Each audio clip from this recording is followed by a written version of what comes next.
I don't know how to cook small food. I cook in bulk. Even in my house, I had to buy this big deep freezer where I cook. I have big pot in the house here that's just me and David. I cook a lot. There's no kind of food you give to me, I don't know how to cook.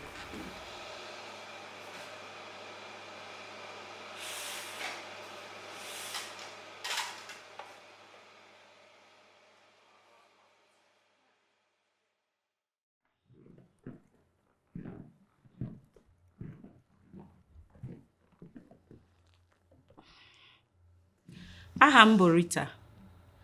Abụ m onye Nigeria. I told you that my dad was a politician. He was in House of Reps. So in my house in Africa, we have cooked from that are foreigners that were employed in my house. So we don't go to the kitchen. So what happened is that I love cooking as a child growing up. So I always go and meet them and say, please, I want to learn how to cook. So I'll just go into the kitchen, I'll be there with them, I'll be asking them questions, what's this, what's that? So there was a time that I even cooked for the whole house, but my dad did not know that I was the one that made the food. So I will cook for everyone. And I was doing it continuously. I just love cooking. I have passion for it. Yeah. So that was how I learned how to cook. As of 2016, I had 3 businesses running. I had a company called Keju Nigeria Limited, which went into properties until when the wars happened in 2016. I was kidnapped. I didn't know who was behind it. And that was the first incident. And the second incident took place in 2017. And I needed to change the location to know what is really happening. And I moved to Lagos. And along the line, an ugly incident took place about my son where I was hiding in the church. So I listened to him because he was to be kidnapped in that place we were hiding. So I moved down to the UK. And I never intended staying in the UK. But when I came in on that fateful day, I met a lady. I believe she was an angel sent to me and asked me, can I give you a lift? So the next day morning, she took me to a solicitor. They told me that they're going to take me to a place called Cardiff. I've never heard that before. The main thing that this asylum process is all about, because they have a guidance on it, I think number one of it is when maybe you are in crisis into politics, you are a politician and you have crisis, or community, or a church, there are things that guide them. And most people come into asylum, they are not in this list. But when you don't fall into this group of people, it's very difficult. Yeah. So my situation and your situation cannot be the same. Asylum is for people that have crisis. So even in that asylum process, there are challenges there. And now I found myself kept in a particular position without going nowhere. You understand? That alone is really, to me, it's like I'm finished. I was saying as if I was in the prison. That's how I see it.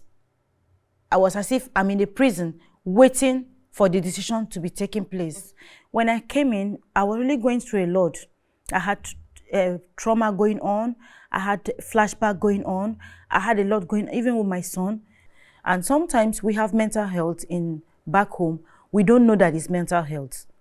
In Nigeria, you take care of yourself, whether you are sick or not, nobody wants to know.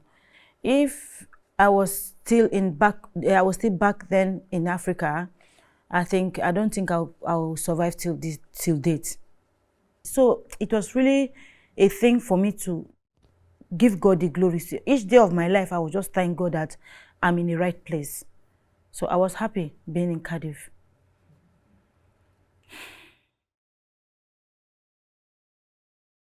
The Cardiff and Vale College made approval for me, did a referral for me to some organization, and a lot went on. And they now gave me a befriender that calls me every week for a long period of time. And there was a time I had a serious attack at night.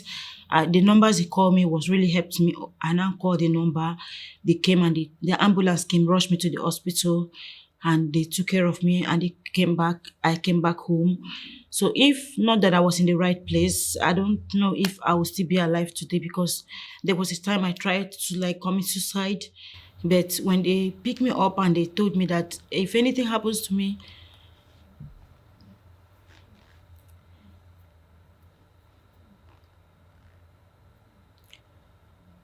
my son is going to suffer, because he's the only thing I have.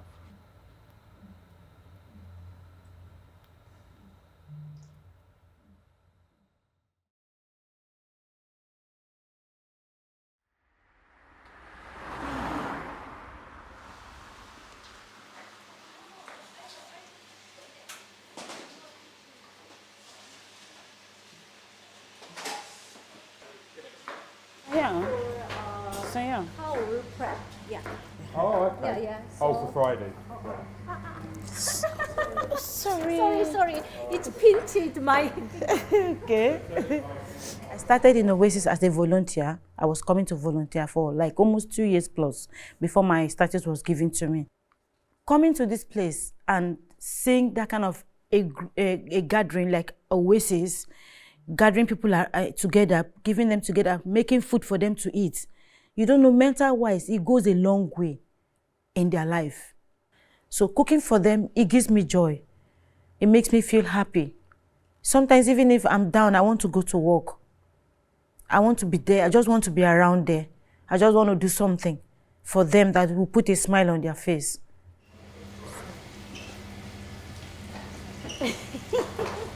How are you? Come. Just wash it. There's no peeling. Don't peel it. Just wash it and chop it for me. Wash and chop, yeah? Yes, wash and chop. Yeah. In that environment, there are people that are going through what I went through. But when they come in there, I cook for them. There's this joy in me. I say, if that's the last thing I will do, because I want to cook for people that have the same problem, that are going through the same process that I went through. I know what it means. Sometimes you have this food at home, but you don't want to cook it. You just want to be where a lot of people are. I feel so happy when I go to Oasis. I feel that I have people, and my manager has been so wonderful. Since 2020, I came into that place. I didn't tell her my story, but when I started working there, she just observed it herself. And each time she just comes, she hold on my hand and she start praying for me. She has been doing that for these years I've been there. And people don't know.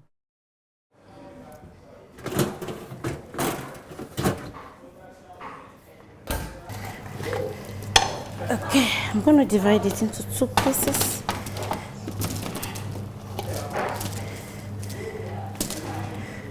I'm looking at the time. Yeah. I make sure I'm not behind the time. Because when it's 12:30, you go to the hall, you see everybody seated, waiting for the food. Yeah. So we have to keep to our time.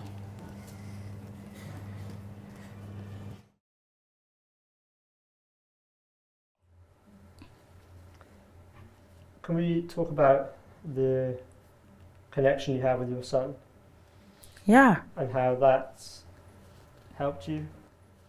Yeah, it has really helped me a lot. My son is a wonderful child. He's a child that I would love to have him in the next world that will come. Yes, because this journey has been just the 2 of us. And whenever I'm sad, he knows.